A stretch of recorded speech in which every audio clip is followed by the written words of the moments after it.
विवाद नहीं, वो षड्यंत्र की साजिश हुई है, बड़ा षड्यंत्र हुआ जी। और मुझे लग रहा है कि इसमें एसएचओ घंटाघर कोतवाली, एसीपी और डीसीपी ये तीनों शामिल है, क्योंकि वायुसेना की सुरक्षा प्राप्त है भाई चंद्रशेखर आजाद जी को, सांसद जी को, और उन पर पिछले साल गोलियां चली सहारनपुर में, देवबंद। ये सब हमने परमिशन ली उनसे, हमने सुरक्षा की अपील की, और कुछ लोग बहुत पहले से ही सार्वजनिक तौर पर विरोध करने की घोषणा कर रहे थे, काले झंडे दिखाने की घोषणा कर रहे थे, और कुछ संगठनों ने जान से मारने की धमकी दी थी। इसके बावजूद पुलिस और प्रशासन ने समुचित व्यवस्था नहीं की सुरक्षा की, और यही कारण रहा कि कुछ उपद्रवी लोग, सूचना ये प्राप्त हुई है कि बम लेके और गाड़ी को उड़ाने की साजिश कर रहे थे। ये जांच का विषय, पुलिस ने जांच नहीं की कि जो काला झंडा दिखा रहे थे, जो वीडियो है, वीडियो में वो गाड़ी को हाथ मार रहे हैं, भाई चंद्रशेखर आजाद की जो बुलेट प्रूफ गाड़ी है उस पर हाथ, उसके बोनट पर दबा दबा हाथ मार रहे थे। भाई श्रेणी के लोग जो सुरक्षा कर्मी थे वो उतरे, उन्होंने उन्हें हटाया। लोकल पुलिस वहाँ मौजूद ही नहीं थी, जो सिपाही विपाही मौजूद थे वो अंदर उसमें पार्क में जो कुर्सियों पे बैठे थे। वहाँ एसएचओ की क्या लोकेशन है, एसीपी की क्या लोकेशन है उस समय की, डीसीपी की क्या लोकेशन है, ये हम लोग जांच करा रहे हैं। और जांच कराने के बाद आज हम कमिश्नर साहब को देखा है ये ज्ञापन कि साहब इसमें हमें भाई चंद्रशेखर आजाद की जान लेने की साजिश की खबर मिली है, और उसमें ये लापरवाह अफसर जो ये कहाँ थे इसकी हमें जानकारी मिलनी चाहिए, और इनके खिलाफ कार्रवाई होनी चाहिए, और ये थाना एसीपी डीसीपी सस्पेंड होने चाहिए। तो ये हम मांग करके आए। यहाँ से कार्रवाई नहीं होगी तो हम लोकसभा स्पीकर को देंगे, सारे एविडेंस इकट्ठा करके हम एससी आयोग में देंगे।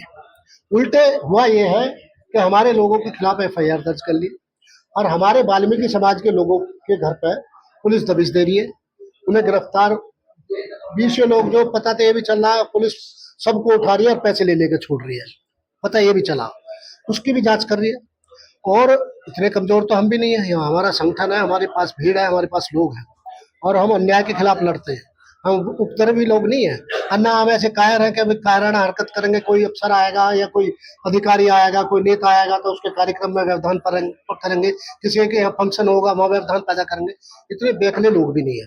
तो इन बेअकले लोगों को रोकने के लिए पुलिस प्रशासन ने कोई कार्रवाई नहीं की जो होनी चाहिए थी। सुरक्षा में चूक है, इंटेलिजेंस का चूक है, एलआईयू का चूक है जी। तो आप सरकार से क्या मांग करते हैं? सरकार से मांग कर रहे हैं कि एसीपी डीसीपी और एसएचओ की लोकेशन की जांच की जाए, क्या वो इस साजिश में शामिल है, क्या जो काला झंडा लेके भाई चंद्रशेखर आजाद को झंडा दिखाते हुए क्या उनके हाथ में बम थे, क्या वो बम से उड़ाने की साजिश कर रहे थे, ये सारी जांच होनी चाहिए। हमारा आरोप है ये कि भाई चंद्रशेखर आजाद की जान लेने की कोशिश हो रही थी, और उसमें एसएचओ और एसीपी और डीसीपी वो कहाँ थे, वो उनसे मिले हुए हैं कि नहीं मिले हुए।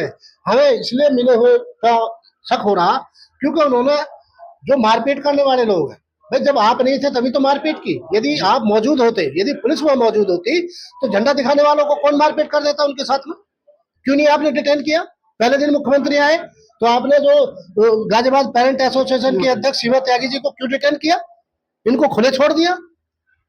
तो ये इसमें साजिश की बू आ रही है, लापरवाह अफसरों के खिलाफ अपने स्तर पर जांच करा रहे हैं। तो मैं आखिरी सवाल ये पूछना चाहता हूँ कि ये चुनावी मौसम है और बहुत से नेता, बीजेपी के नेता हो या चाहे और भी दल के नेता हो, मैं किसी दल की बात नहीं करूंगा, लेकिन वो चुनाव के समय निकलते हैं। लेकिन मैंने ये देखा है, मैं व्यक्तिगत रूप से आपको जानता हूँ कि आपने हमेशा 24 घंटे संघर्ष करते हो, और ना आपका चुनाव से कोई मतलब है, आपको संघर्ष करना है। क्या आपकी ये जो लोकप्रियता हुई है, जो आपकी रैली में पब्लिक आई, क्या इसे देख के लोग बौखला गए हैं क्या? देखिए, हर चुनाव में ऐसा ही करता है, क्योंकि मुद्दे, अब 35 साल से भारतीय जनता पार्टी का शासन है, नगर निगम 35 साल से भाजपा के उसमें शासित है, भाजपा से। पानी निकासी की व्यवस्था नहीं है, लाइन पार क्षेत्र उपेक्षा का शिकार है, जहाँ जहाँ गरीब और दलित और मुस्लिम लोग रहते हैं वहाँ जीवन नारकीय है, न पानी निकासी की व्यवस्था है, उनके घरों में पानी भर रहा, न शिक्षा की व्यवस्था है, न अस्पताल है, न सड़क है, न स्ट्रीट लाइट है, न कोई सुविधा नहीं है, एम्यूनिटी नहीं है। और उधर दूसरी तरफ जो यहाँ इतना बड़ा भेदभाव हो रहा, ये भेदभाव, ये अमीरी और गरीबी में फर्क करके दोयम दर्जे का जीवन जीने के लिए मजबूर करे लोगों को। आप कविनगर राजनगर में जाओ, वहाँ सेंट्रल पार्क है ना, वहाँ स्कूल है ना, अस्पताल है ना, एक एमएमजी हॉस्पिटल यहाँ बराबर में, एक सेक्टर 23 में है, और विजयनगर में लाइन पार क्षेत्र में एक ढंग से वो भी नहीं है, कोई क्या कहते हैं, छोटी मोटी वो जो होती है डिस्पेंसरी, वो भी नहीं है, सरकारी स्कूल नहीं है, घरों में पानी भरता, सड़क नहीं है, स्ट्रीट लाइट नहीं है, पार्कों की हालत बदहाल है। हम इन इशू को, प्राइवेट स्कूल लूट मचा रहे हैं, हम इन इशू को उठाते हैं। और क्योंकि मुझे तो अपनी जान का भी खतरा है, लेकिन मैं परवाह नहीं करता जान की, ये मुद्दे उठाऊंगा तो उठाऊंगा।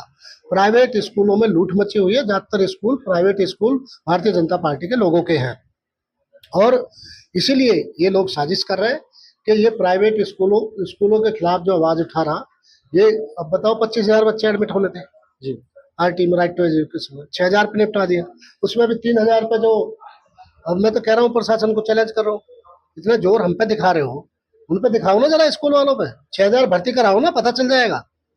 ये हम हमारा एड्रेस दे देते हैं कि जाओ उनसे मिल लो।